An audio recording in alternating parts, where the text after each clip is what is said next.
सोच। एक सुंदर अवतर रास्ते से जा रही थी। यहाँ वहाँ नजरें घुमाने, बाग बगीचे की सुंदरता देखते वह रास्तों से जा रही थी। तभी अचानक एक गेंद आकर उसके सर पर लगी। वह वहीं बेहोश हो गई।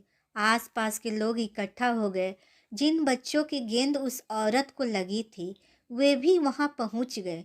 वहाँ जमा हुई भीड़ ने गुस्से से उन बच्चों पर टूट पड़े। कहते हैं कि भीड़ बिना सर का राक्षस होता है, न सोच न विचार। बच्चों ने माफी मांगी। उसमें से एक बच्चा साहिल, जो राइस खानदान से था, उसने अपने ड्राइवर की मदद से उस महिला को गाड़ी में डाला। अपने दोस्तों को गाड़ी में बिठा वो अस्पताल की ओर निकल पड़ा। औरत अभी भी बेहोश थी। कौन थी वो औरत? उसे कुछ होगा तो नहीं? अगर कुछ हो गया तो वो खेल खेल में न जाने किस झमेले में पड़ जाएंगे। रास्ते में कहीं छोड़ भी नहीं सकते थे, क्योंकि भीड़ में से कुछ सेवाभावी उन्हीं के पीछे पीछे आ रहे थे। अस्पताल के बाहर सब खड़े थे। डॉक्टर अंदर से उस महिला को चेक कर रहे थे। थोड़ी देर बाद वे बाहर आए।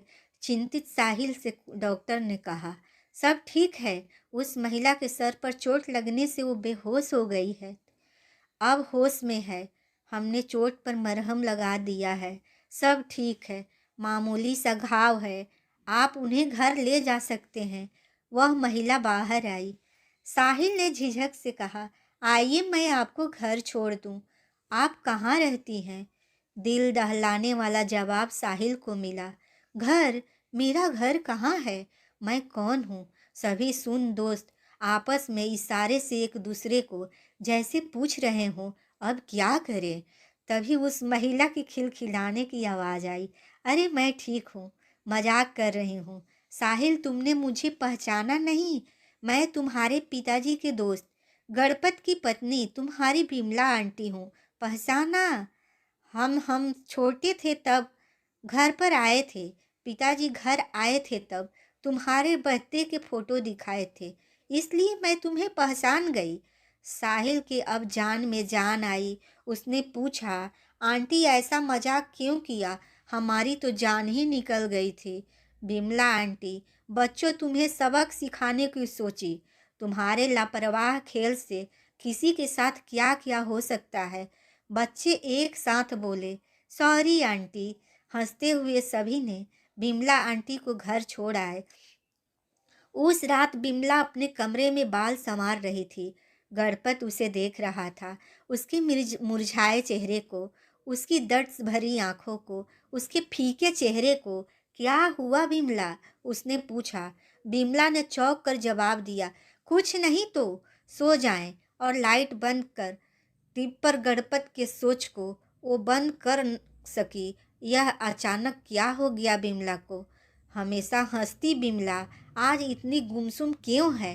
क्या उसे आज उस गेंद से कोई अंदरूनी चोट लगी हो और उसे छिपा रही हो, या वह चोट से उसे तकलीफ दे रही हो? ठीक है, कल सुबह फिर से डॉक्टर के पास ले जाऊंगा। ऐसा सोचते सोचते न जाने कब उसे नींद आ गई। गणपत डॉक्टर के सामने बैठा था। डॉक्टर बिमला को चेक कर रहा था। गणपत, सब ठीक है ना डॉक्टर? डॉक्टर, हाँ सब ठीक है, एक्सरे रिपोर्ट भी सही है, आपकी पत्नी एकदम नॉर्मल है। गणपत, नहीं डॉक्टर, वो नॉर्मल नहीं, कुछ तो है। वह न पहले जैसे हंसती न मुस्कुराती, बस अकेले अकेले रहती है, न किसी से मिलती है, न ज़्यादा बात करती है। डॉक्टर, मैं ये दवाइयाँ लिख देता हूँ, आप उन्हें दे दें। ठीक है गणपत, धन्यवाद डॉक्टर। इस बात को कुछ महीने बीत गए।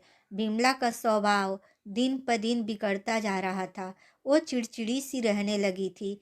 एकदम से वह बूढ़ी लगने लगी थी। बाल सफ़ेद होते जा रहे थे। चेहरों पर झुर्रियाँ अब स्पष्ट रूप से दिख रही थी। सुंदरता की वह मूर्ति कुछ तितर बितर सी हो गई थी। कुछ था जो उसे अंदर ही अंदर खाए जा रहा था। क्या था वह सोच में गणपत पागल सा होता जा रहा था। डॉक्टर भी अब कहते कुछ नहीं हुआ, सब ओके है, पर ओके कहाँ है? उसी में एक दिन दरवाजे की घंटी बजी। गणपत ने दरवाज़ा खोला। सामने साहिल था। गणपत ने साहिल को स्मित के साथ स्वागत करते कहा, आओ साहिल। अरे सुनो, देखो तो कौन आया है। अंदर से बिमला की झल्लाई सी आवाज़ आई, कौन है? और इतना बोलो कमरे से बाहर आई।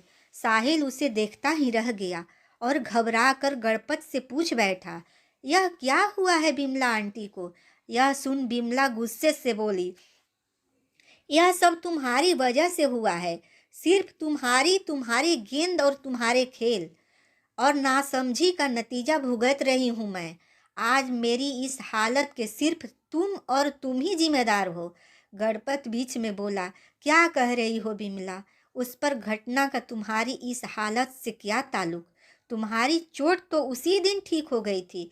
बिमला ने चिढ़ कर कहा, अच्छा तो यह क्या है? साहिल और गणपत अचंभित से देखते रहे। गणपत ने पूछा, क्या बिमला, क्या दिखा रही हो?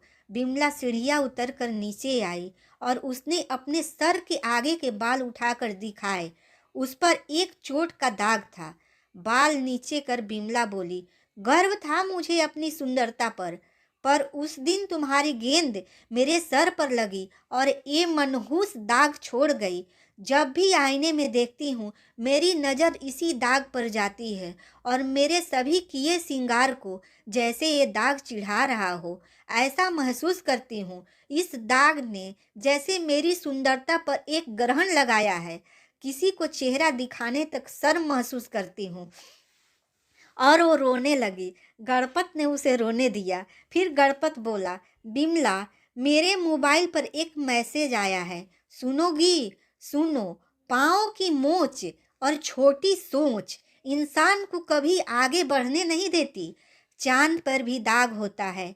जैसी घटिया फिल्मी संवादों से तुम्हें तसल्ली नहीं दूंगा, पर भले तुम्हें बुरा लगे, यह बात जरूर कहूँगा। तुम जानती हो, इस दाग पर मेरा ध्यान आज पहली बार गया जब तुमने दिखाया।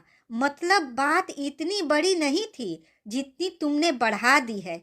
जरा देखो अपने आप को आईने में। दाग देख देख कर तुमने अपने आप को फैसला कर दिया कि मैं अब पहले जैसी सुंदर नहीं दिखती। और माफ़ करना, तुम्हारी इस फिजूल की सोच तुम पर इतनी हावी हो गई कि आज वाकई में तुम सुंदर नहीं दिखती। और उसका कारण वह दाग नहीं, तुम्हारी सोच है। तुम्हारी इस पूरी की पूरी हालत का जिम्मेदार वह दाग नहीं, सिर्फ और सिर्फ तुम्हारी छोटी सोच है। बिमला पछताव से रो रही थी। उसके घर के सफ़ेद बाल इधर उधर लहरा रहे थे। बिमला पश्चाताप से रो रही थी। उसके सर के सफ़ेद बाल इधर उधर लहरा रहे थे और वो दाग सफ़ेद बालों के बीच वह अब भी नहीं दिख रहा था। ये कहानी कैसी लगी प्लीज़ कमेंट में ज़रूर बताइएगा और चैनल को सब्सक्राइब भी कर दें।